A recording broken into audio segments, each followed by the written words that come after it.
I wrestled Amazonian women in the Amazon. I raced water buffaloes in Indonesia. I done stick fighting in the Philippines. I done, mountain running in the Chihuahuan hills of Mexico. Do you want to go to the championship? So I was like, okay. And I think that was my journey that for the whole time was like, oh, okay, I'll give it a go. And so I entered the championships and won after a 10-year break. A 10-year break from the boxing ring, a hip replacement, 3 babies later. I decided I'm going to step in and have this one last fight because I wanted to connect with what made me feel strong again. Welcome to A Beginner's Guide to Being a Grown-Up, the podcast. Today we have the really interesting story from Lesley Sackey. So Lesley is a national boxing champion. She was part of the first ever 2012 female UK Olympic selection. She is an early stage tech founder and a women's boxing pioneer, and focusing on helping women survive and thrive after domestic violence. Lesley, thank you for joining us today. Thank you. So happy to be here. So I'm going to jump straight in and ask you about your journey into adulthood. So tell us a little bit about kind of your growing up and your journey into adulthood. Okay, so I am Irish Ghanaian. So I definitely see where my fighting spirit comes from. Both sides, warrior spirit cultures. And I actually grew up not liking sports. I hated sports at school. I wasn't into sports at all. Always had a note to avoid it. And so I wasn't very active, but I was creative and I loved theatre. And I actually ended up going to the Brit School, where I focused on theatre. And then I moved my journey into music and management and working, with events. And then I went on to do a degree, which was a business degree, but was focused on music marketing and management. I've traveled and had a semester at the University of Miami. And I feel like I've always wanted to do what I wanted, whatever that is. So if at the time I want to feel like I want to act, or I want to, go to the Brit School, that's what I want to do. If I want to focus on, music marketing and business and have, travel, so that's what I wanted to do. And so my journey was very much about exploration and trying different things. And then I got into boxing around my early 20s, and I didn't like the idea of going to the gym. So I thought, I wanted to do something different. And a family friend suggested the local boxing gym. They done keep fit classes. So I said, I'll give it a go. And I had one session and I absolutely died. I thought, who does this? This is exhausting. It was just, honestly, I was just blown away by the level of exhaustion. But the special and magical thing about boxing is it definitely plants the seed, and it definitely, keeps you on your toes, so to speak. And I wanted to do more. I felt good, exhausted, but good. And I felt like I was learning all the time, something different. And so that's what really appealed to me. And then from there, my journey kind of snowballed. And, I was going to the keep fit classes. And the coaches, this was an old, very well-known boxing gym in London, an old church building with, pictures of boxers on the wall, and then the big boxing ring. You walk in and it's like the smell of testosterone hits you. There were not many women. There were not many women. And so I had this coach called Mr. A, who's also from Ghana. And he really took me under his wing, and, it was that $1 Million Baby style story where he was very much a father figure. Yeah, $1 Million Baby without the unhappy ending. Good. But yeah. But he took me under his wing, and he really advocated for me and championed me and encouraged me. And so my journey from, wanting to just move and be fit began to take on a different path. And so he was like, why don't you train and be an amateur, which is competitive level boxing? And I was like, okay, fine. And I had my first fight and lost. And what I remember about my first fight was I was exhausted and that my shorts were too tight. And so that was like great advice to go into the next fight. But it was amazing because I had nothing to lose, and it was just very a huge achievement for me to step into the ring and just know what that feels like. And Yeah. then, he was like, Mr. A's, do you want to go to the championship? So I was like, okay. And I think that was my journey that for the whole time was like, oh, okay, I'll give it a go. And so I entered the championships and won. So I became British champion, amateur boxing champion. And then I got selected. I was now on the England radar. So I got selected to try out for England's boxing and Yeah. then in turn GB. And then that's when I was working in music and marketing, and that's late nights, partying, networking, the opposite of boxing. And I made a decision where I wanted to choose boxing. I said, I'm going to give myself 12 months to really focus. We were waiting to see if they would allow female boxing in the 2012 Hmm. Olympics. And so I thought, I'm going to give myself 12 months to really focus. And I gave up my job, and that's what I done. And I focused on that. And within a few months, I was doing a TV program for the BBC called Last Woman Standing. And that was basically where they took five female athletes from different disciplines and sports to live and train with different tribes all over the world and compete against each Wow. other, which was the most insane experience. I wrestled Amazonian women in the Amazon. I raced water buffaloes in Indonesia. I done stick fighting in the Philippines. I done, mountain running in the like Chihuahuan hills of Mexico. But most importantly, what it taught me from that journey was that I had this mindset. I didn't know what I was good at physically Mm. other than boxing at that point. I wasn't into sports at school. So I felt like, oh, boxing's really given me the confidence to feel like I'm unstoppable, I'm powerful. And so it really helped me tune into that along with the mindset that came with that. So my journey into adulthood is very much a case of, trial. If I want to try something, I'm going to try it, and all things are possible, which I guess is testament to my journey because if I can do it, certainly I was of the mindset, well, anyone can, because I was definitely not into sports, and suddenly here I am, and then winning a gold medal at the European Championship. So yeah, I think it's just my journey into adulthood was always trying. I think also when I reflect, as a child, I was quite entrepreneurial. This was, it's only the last few years I've really reflected and thought, I've always worked from like the age of 14. I've always wanted to, do things and work.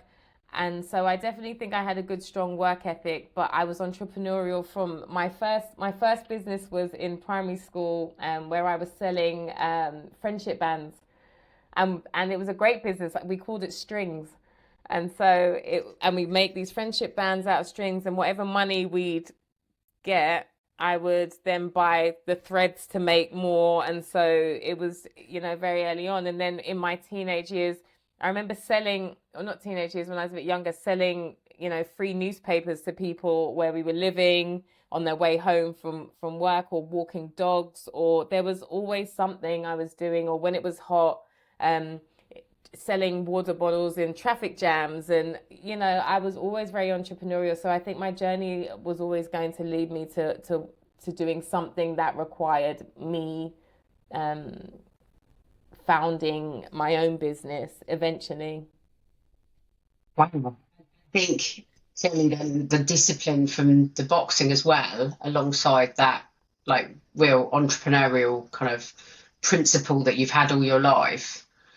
How did you go from competing to kind of setting up Fight Forward and Pillow and what you're doing next from a tech perspective? Yeah, so I dedicate this moment in time for this newly acquired dream, which was to go to the Olympics. And so they announced that there would be three weight categories in female boxing for the first time. And so my journey ended because I didn't fit in between. I kind of fit in between those weight categories. Um, And so there were already people at that weight. So there was nowhere for me to go. So I think at that point as well, deep down, I was like, I'm ready this is 6 years where I've really given my all, and I've achieved beyond what I thought was possible, and so this is okay. But I knew that I wanted to stay in boxing, and I also understood there was something really powerful about me working with women, and I really saw how it, the transfer of confidence and how boxing can be a tool for that. So I wanted to set up a business that didn't compromise on the authenticity of boxing, which was around 10, no, maybe 15 years ago now, which was kind of boxing classes or, I wanted people to really learn the foundational stuff of boxing, authentic boxing without, in a female focused, friendly way. Because as I said, these gyms are, are not so friendly, and they can be, I grew up with boys, I have brothers, and I felt like I was okay to navigate that environment. However, I also can see how challenging it could be for a female to want to box, but also not deal with the rest of it Yeah. And so I set up the boxing boutique to create a space to train women authentic boxing. And then it didn't become a physical space. It was more about like working with women, and I was doing workshops and going into corporates, and really I'd learned that boxing is life. So for everything that I'd learned in the ring, there was a lesson outside of it. Whether you want to pick up a glove or not, there's definitely transferable knowledge, and I thought women could really benefit from knowing that. And so my journey was very much in those spaces. And then in terms of, that evolution, I had been in an abusive relationship for many years after my boxing career had ended, and I'd basically made an Olympic sport out of having children. So I had three girls in a very short space of time, three all under 5. Oh, wow. Yeah. So, and then so I was navigating this complex situation, and the chaos that ensues, like post Yeah. abuse, and just trying to feel, not even myself, but a version of, I felt like I was just in survival mode, and I wanted to thrive. And so I decided before my 40th birthday, I'm going to have one last fight. So after a 10-year break, a 10-year break from the boxing ring, a hip replacement, 3 babies later, I decided I'm going to step in and have this one last fight, because I wanted to connect with what made me feel strong again. Yeah. And in doing so, I wanted to show others what's possible who perhaps weren't in a position to fight back. So I set up this event. The original plan was to just box at my local gym where I'd started, sell a few tickets and donate that to the Women's Trust. And in true style, things just kind of snowballed, and I ended up putting on a whole all-female boxing show, the best of amateur boxing, with an amazing advocate and champion in the sport, Terry Kelly, who does a lot of work with women and girls boxing. And we put on this amazing show. I had my fight. I won, which was a great full circle moment, because it was the very first place I lost, and then I finished on the win. And it was powerful because my 3 daughters got to see me step into the ring. But more importantly, through that whole process, I realized it was about the journey. It wasn't so much about getting to the ring. It was about the journey of showing up for myself, connecting with my body, my voice. And so I thought, if I could share this process with other women who've been through something like that, how powerful could that be, and how amazing would it be for them? So Fight Forward was born, which was, is a social impact organization designed to use boxing as a tool to help heal survivors and improve their mental health. And so my journey moved through that, and working with these women. I set up 2 years ago in 2022, but it's really only the last year where I've been fully, as I'm closing out the boxing boutique, I'm been propelled into working in this space. And as I hear the experiences of survivors and what they've been through, I felt like there was an unmet need, which is there's a real focus post-crisis on survival and keeping you in this state of survival for a number of reasons. Perhaps, organizations are overwhelmed and under-resourced. I think society's judgment and stereotypes of what they think, you know, women who've experienced abuse look like, also are limiting businesses and workspaces not having the language, the tools, or the awareness to support women. And so I felt like I have a solution to this problem, and I want to create a solution to this problem. And so Pillow was born, which is an aggregator platform that combines lots of these different needs and services to help not only move women from this place of survival, but on an upward trend to thriving. Because ultimately, when that happens, us women are amazing. We achieve great things, right? So when we have a little bit of resources, not even a lot, you know, a little bit of resources and connection and community and support, you know, we end up being huge contributors to society, which Mm. benefits everybody. Yeah, absolutely. And I think that learning that there's a couple of things I've taken away loads, but the two big things are that the journey rather than the destination. Like winning that fight was less about winning the fight than, you know, getting all those women together and empowering them. Although I'm sure winning the fight felt really good. The And best. the fact that you can take learns from kind of training in boxing and boxing, you know, back out into the rest of your life.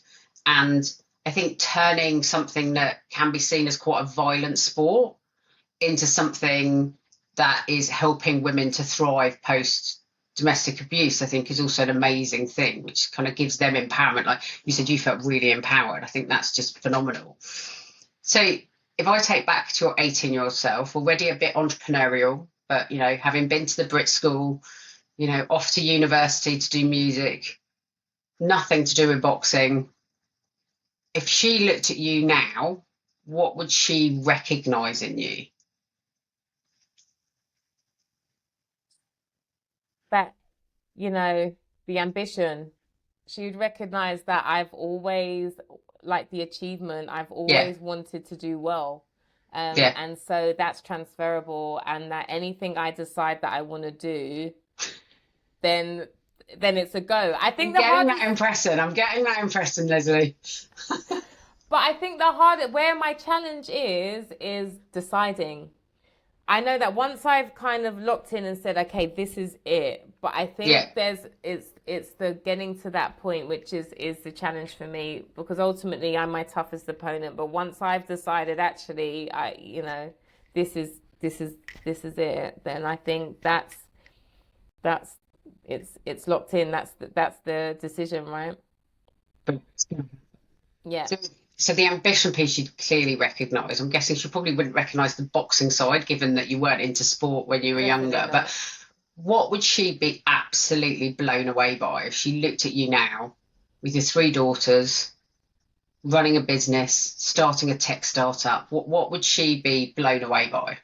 I think everything you just said, as I'm kind of, I as you're saying it, it's like I'm kind of looking back to my 18-year-old self, listening to you talking about me, and be like, whoa, three kids,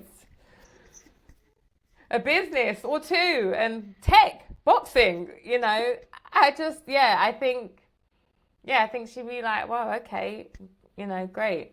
Um, yeah, I think, yeah, she'd be surprised, and also, oh, okay, you know, Yeah. there's So not nothing you can't surprised that do. you had the ambition to achieve, but just maybe the journey and the river that you went down to get to where you are.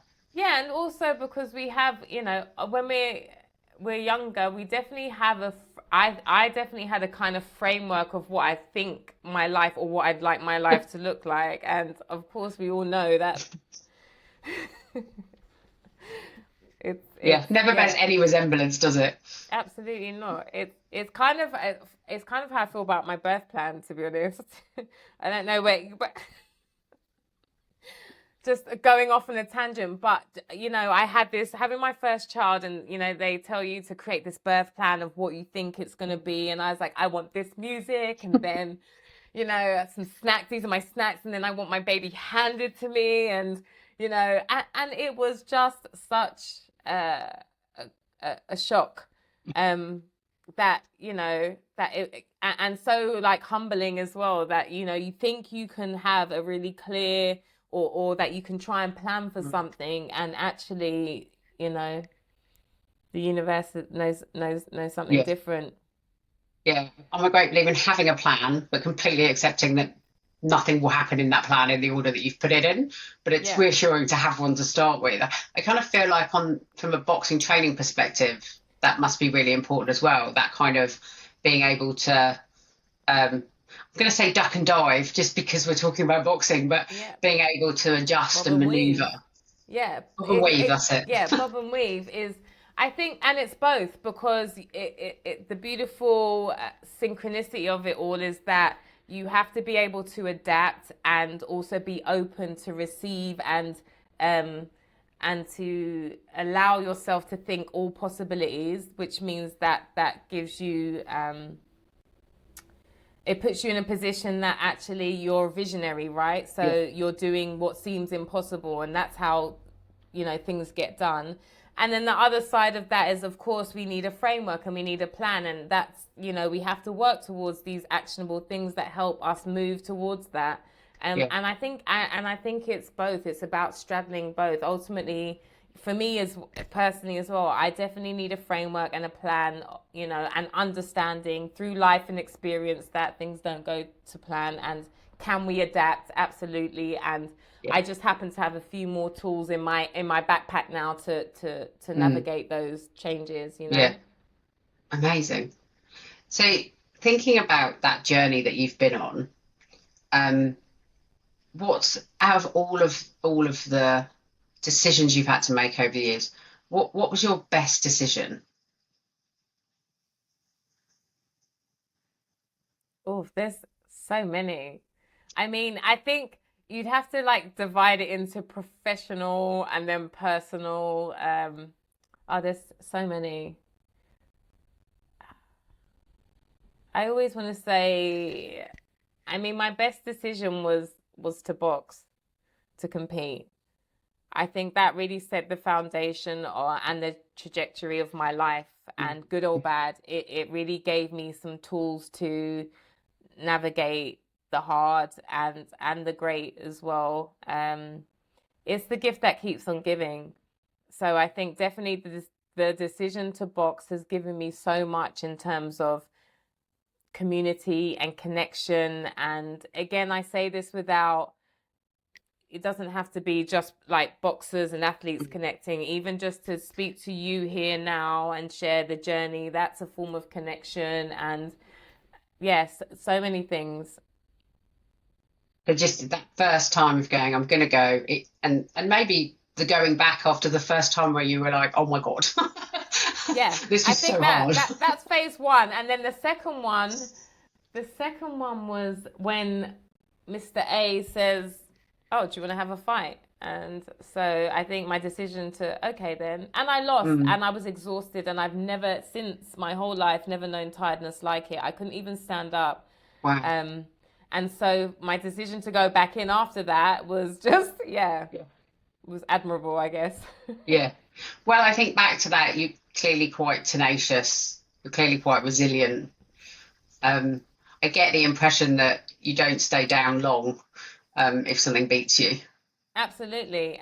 And again, the analogy or the boxinger's life lesson is there is that saying, okay, you get knocked down, you get back up. But actually, there are so many ways to recover and get back up. And Hmm. sometimes you do need to stay down for a minute and the recovery, and then you're ready to get up. Sometimes we get knocked down, we jump straight back up again, and we're still like wobbling and that's not the best decision.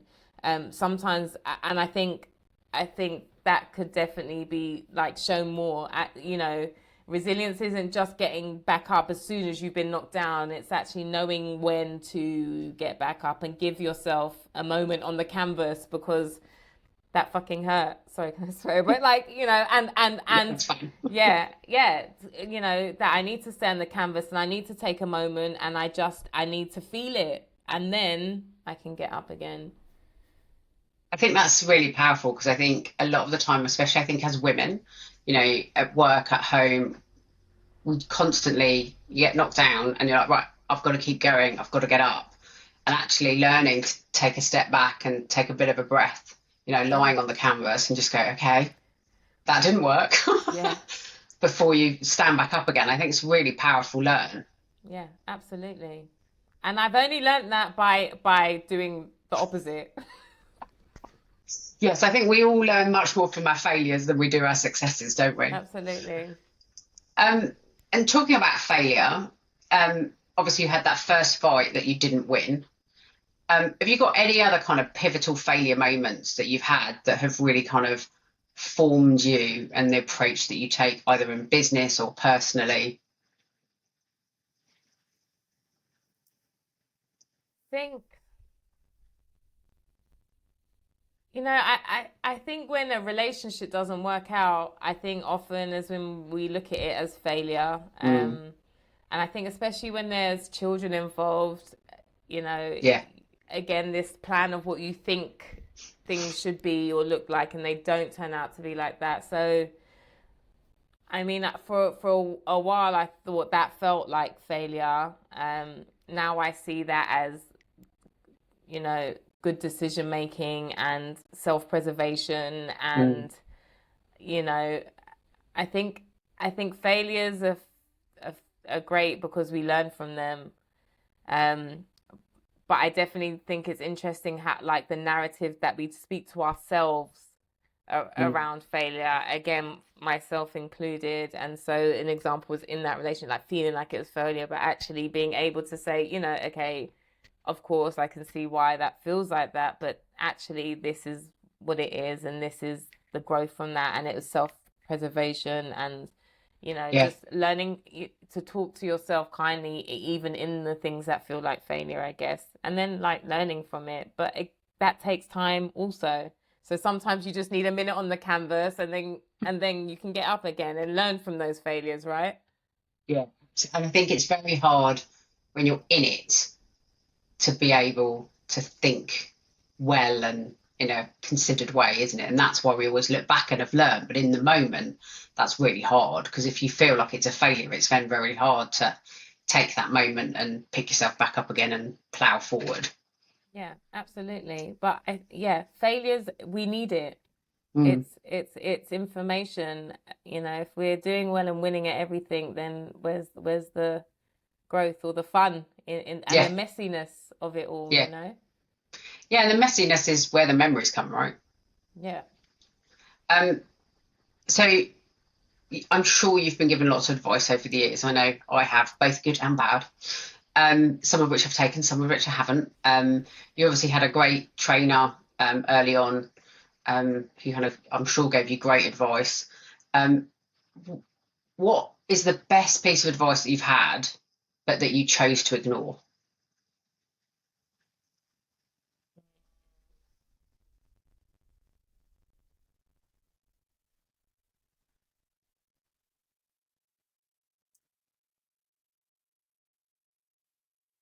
That's a tricky one. Mm, It's a tricky one. I think I'm a fan of intuition, right? So I always feel like even if the advice is telling me one thing, if I'm mm, saying actually I need to experience it myself, I like to have a relationship with the thing, right? So I understand, even if you're telling me, oh, this film was terrible, it's like I want to see it for myself to understand yeah. what, like, what that is. So uh, I think that's a tricky one. But what I will say is, yeah, I think it's like the best piece of advice is to obviously, from a personal point of view, especially from survivors, lots of people don't understand why people go back. Mm, So on average, it takes like 7 times for a mm, woman to leave their relationship. And during that process, they can be quite isolated, and friends and family cannot understand, for God's sake, like, why do you keep going back, or why do you keep mm, going back? And so I think, to bring context to your question, that I'm like, as an example of, you know, people giving you advice as to what to do in those situations and not taking it. Of course, it's great advice, but I definitely think you have to arrive at that mm, yourself. And again, if you didn't, and I urge anybody who's ever received good advice and they didn't take it, there's a reason for that, mm, and trust it. And regret. I'm not a fan of regret. I feel like, yeah, that if I didn't take your advice, then it was for a reason, and I trust that. Yeah, yeah, I think you're absolutely right. And I think, as you say, especially in that environment, it takes a while to find the confidence to, walk away or to do something different. And I think for me as well, around what you're saying about intuition, I think that's really important. And I think we don't trust our intuition as much as maybe we should sometimes. Someone said to me recently that there is a clear connection between your gut and your brain. And so when we have a gut feeling, there is more to it than a gut feeling. And actually, that's intuition, right? Yeah, absolutely. I trust it. I trust it. I teach my kids about that now, that internal alarm. Like we're Mm, so powerful when we're so in tune as humans, and mm, we really are limitless, and I think we have to really tune into our own sense of internal power, because yeah, there's a reason for it. It serves us. yeah. And I'm guessing a physicality of that is boxing, right?